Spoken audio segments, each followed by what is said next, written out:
Welcome back, folks, to another What's Next podcast. Today I'm with Cathy Temple from Lumon, foreign currency exchange company. Thanks for joining us, Cathy. Before we start our really technical and in-depth conversation between us two ladies, a little bit about you yourself. How did you come to be in France? Well, it was 17 years ago, so obviously I was very young at the time, and I moved over from London. We did the almost classic thing of selling a house in London and moving to France. We sold a house with a tiny weeny garden. We came over to France, we bought the big house, massive garden, and the pool, and the veg patch, and everything else. We had 2 small children. Yeah. And we settled into village life in France. They went to the village school. There was a boulangerie down the road. And we lived quite happily like that until they got a bit older and we decided to move into a slightly bigger place. And at that time, I decided to look for some work. So I joined Leggett Immobilier. Okay. I became an agent for Leggett for 5 years, and I absolutely loved finding property, going to visit beautiful French chateaus, manoirs, all that kind of thing. Yeah. And also meeting people who were coming over from London doing what we've done. So it was like... Did you want to do that? Yeah. People with young families, people that had saved all their lives and were coming over to retire. And I loved the challenge of putting the property with the person, finding them the dream house. And then about 7 years ago, my career changed again and I moved into currency. And it went from finding the dream property to helping people finance the dream property. Right. So at this point in time, I was again working with people coming over, not just from England, but from America, Canada, Australia, all around the world, looking to buy property in France. And I was helping them understand what sort of budget they had, how to make the most of their budget, how to look at the rate of exchange, how to move their money in the right way.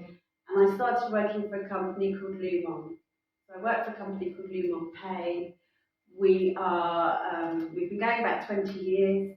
We turned over, I think, £3.7 billion last year. That's quite impressive. We have thousands of clients. But the reason I joined Lumon and the reason I stay with Lumon is because we have a really good team there. And the dealing team, they are the experts at handling the client's money. They've all worked there for about 10 to 18 years. They've seen it all, they've done it all. They've worked with most of the notaires in France. So we've got a really solid hand-holding team at Lumon. Right. These are not people that have just been there a few weeks or a few months that are trying to move your money here and there. So I feel very comfortable in that sort of team and the service, the hand-holding service we can provide to clients. That's a brilliant promotion of the company. So that's how I've got to where I am today, sitting by your fire. Yeah, we're sitting in La Cousotte's restaurant bar in the lovely Monday, folks. So, I sell houses, as you know, and I do get clients, and some of them are not aware that money is a product and a commodity that you can buy just as the same way that you would buy anything else, a fridge, a visa, whatever. Yeah. And you shop around. Yeah. So they've decided now, having had this wonderful pitch, I'm on board at Lumon. What's the next thing we need to do that? Well, the first thing that they are asked to do is register with us. And we're going to talk more about it later, but as a financial institution, we have to operate under quite strict anti-money laundering rules. Yeah. That means we have to know who our clients are and we have to identify them essentially before they open an account with us. So the first thing that will happen is that you will be contacted by one of my client liaison team. They'll ask you a few questions such as your name, your address, your date of birth, the type of job you've done, if you're retired, what you did before, and then you'll be asked to identify yourself. Now, it's a very easy process these days. It's called Verif, and it's a process that you do on your smartphone. You take a photo of your passport or your driving license that's got a photo of you on it, and then you take a selfie of yourself, And the app can actually then, it uses certain databases in the UK, like the electoral roll, utility bill companies, etc., to identify that you are who you say you are. So you can have your own account, you can have a joint account. Obviously, if there's two of you, both of you need to be identified. And then you have to accept our terms and conditions. And at that point, you have what we call a tradable account. Right. So they open up basically a sort of bank account. Yeah. At that point, you then get one of our dealing teams. So the team I was talking to you about before, the experienced team. You get one person who you don't get passed around from pillar to post. You work with that dealer from start to finish of the process. And it's really his job to kind of understand everyone's individual situation. So what that person's trying to do, where they are in the process at the moment, are they just looking for a property? Have they made an offer? Do they need to move their deposit? Are they coming up to completion? Where is their money coming from? So we'll talk about that a little bit later. And then talking to them about the different ways in which they can move their money. Yeah, because there are different ways you can buy your money. Yeah. You don't just ring up on, you don't necessarily have to ring up on the day and say, I need X amount. Yeah. You can discuss all that beforehand. Yeah. And it is about the rate. So, we're always looking at the rate of the day, and that's moving all the time. The interbank rate is moving. There are various factors we can talk about what makes that rate move. And that affects what they call the spot rate. So that's what you're talking about. Yeah. If you phone up and you want to move your money on today, it's called the spot rate. Yeah. But if you've got more time, so say you've signed your compromise bond and you've got 3 months before you actually have to move your balance over, you could do a number of other things. So you can rate watch with us. So that means if say the rate today is 115, you're actually after maybe 118, we can actually watch the rate for you. And when it hits 118, we will give you a call and say, it's hit that rate, would you like to buy your money now? You can put a limit order in, which is kind of similar. So it means that when it actually hits that rate, you've instructed us to buy the money for you. And so it could hit the rates at 10 o'clock at night, 3 o'clock in the morning. We automatically buy those euros for you at that point of time. We've also got something called a forward contract. So that's when you can buy your euros up front. You put down the deposit. We actually buy the euros for you at that point of time. And then you have a forward contract, say, a set term, so 3 months, say. So we've already bought your euros for you up front. After the 3 months, perhaps you've got a house to sell in the UK. You sell your house in the UK, you fulfil your contract 3 months down the line, and you've got your euros already bought. And the advantage of doing that is that if the rate is particularly good at the start of the process and you buy your euros then, it means you've got your euros already in hand and it's not open to fluctuations in the rate of exchange between that point and when you have to complete. It could be a bit of a gamble though, because it could go up, down. There's no guarantee that the rate would be better or worse when you actually want to fulfill your contract. It depends on the client's risk, how they want to, if they're risk pro or risk averse, I suppose. If at the point of time when you've made the offer for the house, you're happy knowing at that point in time you've got the money to spend, you might decide that you're not willing to take a risk on the rate. Yeah. You could maybe move half at that point in time and save half and see what happens to the rate. But I have had clients who have had a particularly good rate at the start of the process and decided not to move their money at that point of time, and the rate has actually slipped away from them.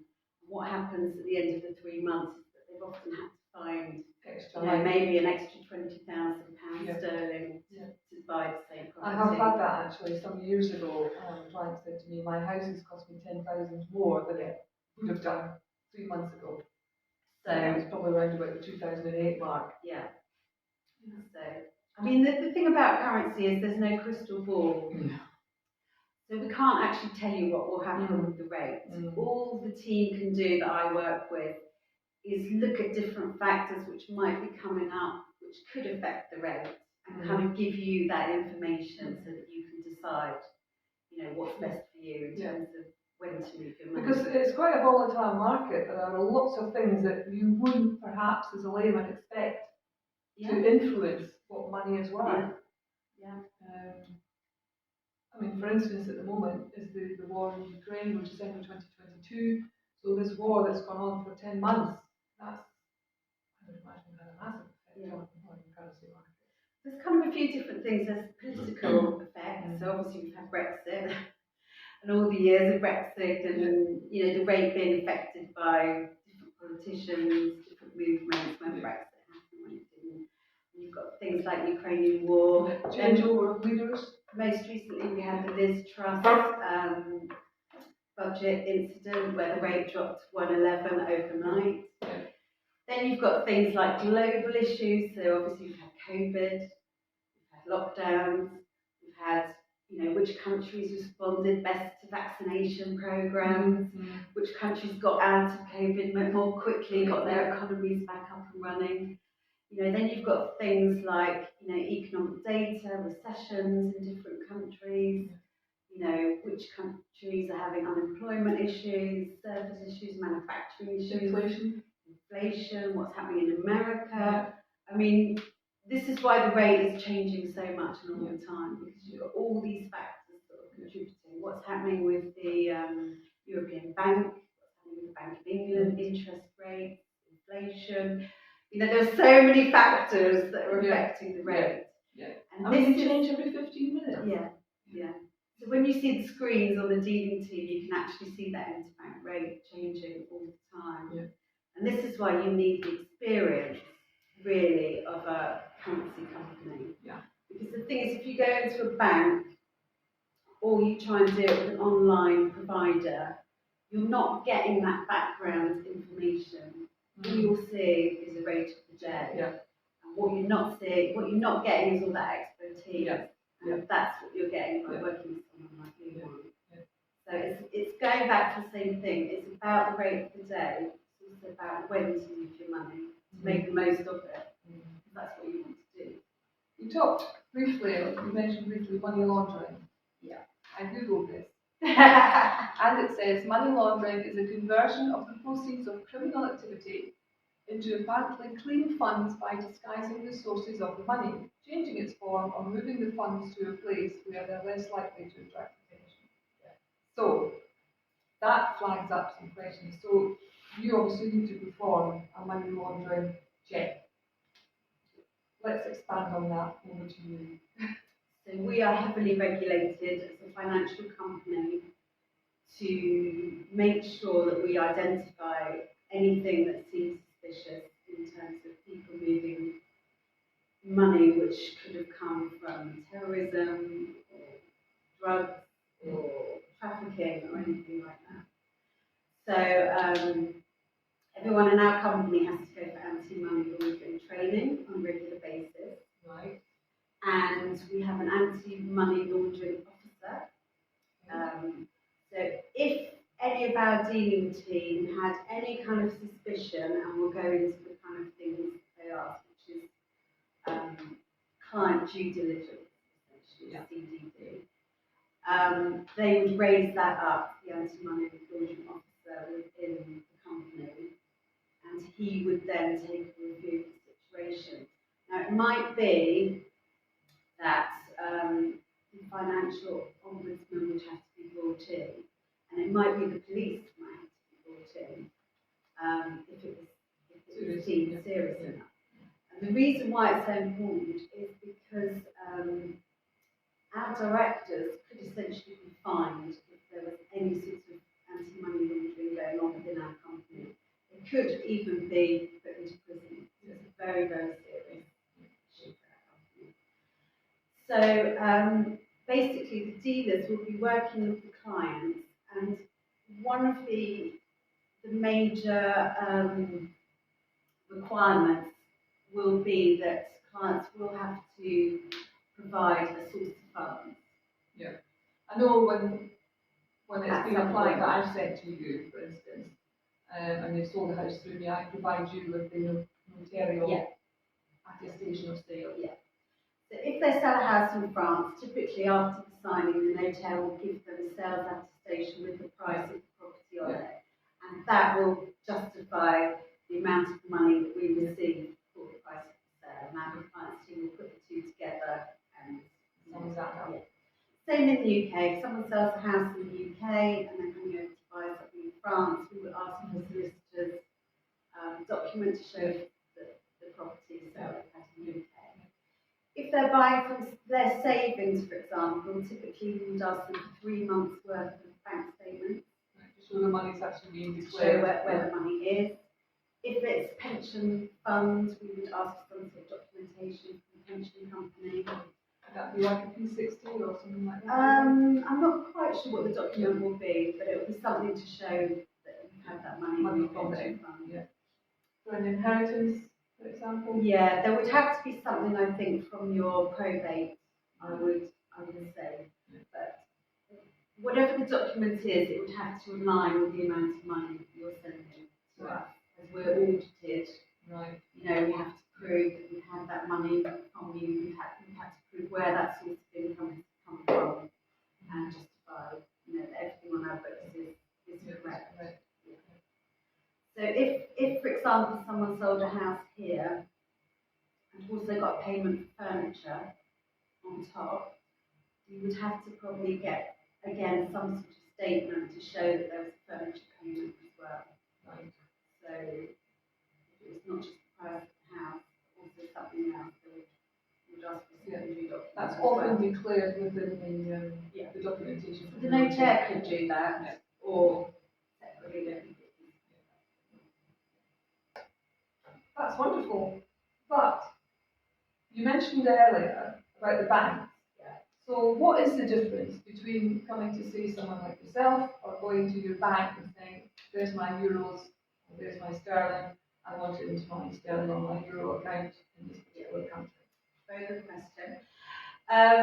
The way I would answer that is that, just to take it back a bit, all financial companies work off what they call the interbank rate, and that's what you see on the internet sites when you typically look at, you know, euro to sterling, sterling to euro.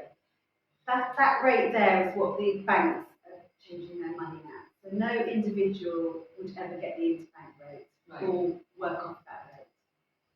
So you've got the interbank rate at the top. Now traditionally, high street banks would offer you a rate perhaps down at this level. Yeah.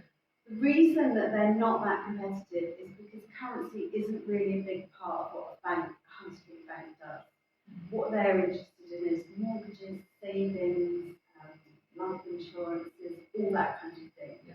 They can move your money for you, but it's not a specialist part of what a high street bank does. They'll traditionally offer you perhaps not a very competitive spot rate, so we're going back to that spot rate issue. They may even charge you fees for moving your money internationally. I know if I go to my ATM over here, I always get charged a non-sterling fee, which could be ending up to €5 or €100, so it's not insignificant. And they won't really offer you all the other things we spoke about, so forward contracts, rate watches, minimum orders. That's not traditionally their area of expertise. You've got your interbank rate, you've got your bank rate, and if you want to go on to the Lumon site actually, the Lumon Pay website, there's an actual little conversion. I think it's based on £50,000, and it will show you on a rate of the day what you could get at the bank and what you could get at the Lumon, and you will see that traditionally high street banks do not offer a particularly good rate of exchange. I've noticed too, even though there are 2-3 banks that advertise themselves as a global bank, they're not necessarily strictly such a global issue because there are still those differences between banking in the UK and banking anywhere else in the world. And that's where I mentioned it's not this non-sterling fee comes in. Not, you know, it's not strictly what you would think. With our terms and conditions attached. Yeah. So operating between these two levels, you've got a currency company such as Lumon. So traditionally, we're looking to offer your clients a better rate of exchange. We're operating between the two levels. We do make a margin of the interbank rate, which covers the costs of us actually carrying out your transactions. But we don't charge our clients anything over and above that, so that the margin they're quoted will cover all the fees that are included in our service. There's no additional fees. And so effectively we're operating, between that interbank rate and the bank.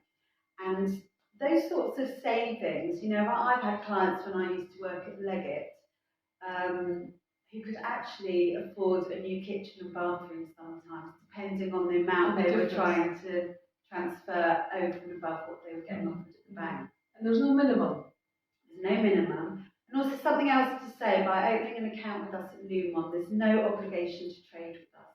No. So if you wanted to compare us to your bank, or to say you've already got a currency provider, or you were looking at online platforms and all that kind of thing, come and speak to us, because, as I said, there's no obligation to trade with us, but I think you'd find our service and our hand-holding service and the amount of advice and the amount of information that we could offer you would be really, really very interesting.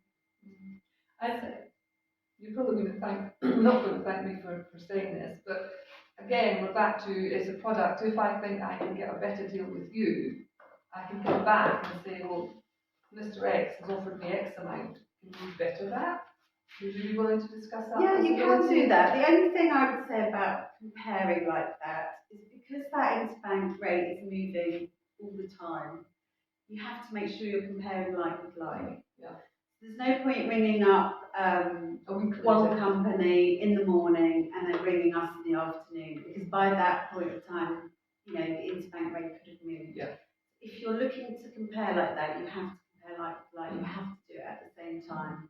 Yeah, of course, we're always there we're there to try and offer the client the best service, the best rate, smoothest possible transfer, using our experience over the years to make that purchase as easy as possible for them.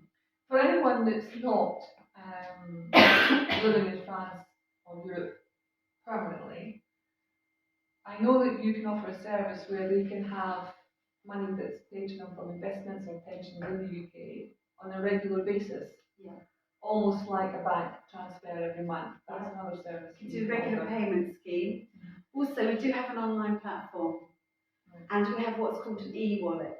So, as a client, when you've got your tradable account, you can keep your money in your e-wallet until you're ready to move it, and you can keep that in there indefinitely. So say you sell a house in France, but you don't feel the rate's particularly good for you at the moment. You don't really need the money straight away. You can hold that money in your e-wallet until you're ready to move it. Yeah. And if the rate was to change, you could put the rate watch on. We would call you when the rate hit the rate. Yeah. Is there a definite period of time? No, it's indefinite period of time. Then you can also use the online platform if you want to make those small payments yourself. You don't have to talk to a dealer. You can do it online. Okay. You can move your money around yourself if that's what you want to do. Well, I have to say that sounds like a fantastic way of doing it. Is there an old-fashioned way? Because everything we've talked about is all online. My husband wouldn't know what end of a computer to plug in. I would imagine there's still old-fashioned ways you can. Yes, so if we go back to the identification process, for example, the verif, some of our clients don't have a smartphone, for example, they're not very technology minded. We still have the old manual systems. Right. So in that sort of instance, they would have to send in a proof of ID, so a copy of their passport, and a proof of address, so something dated in the last 3 months. Yeah. There's always ways and means. Yeah. We've been going for 20 years.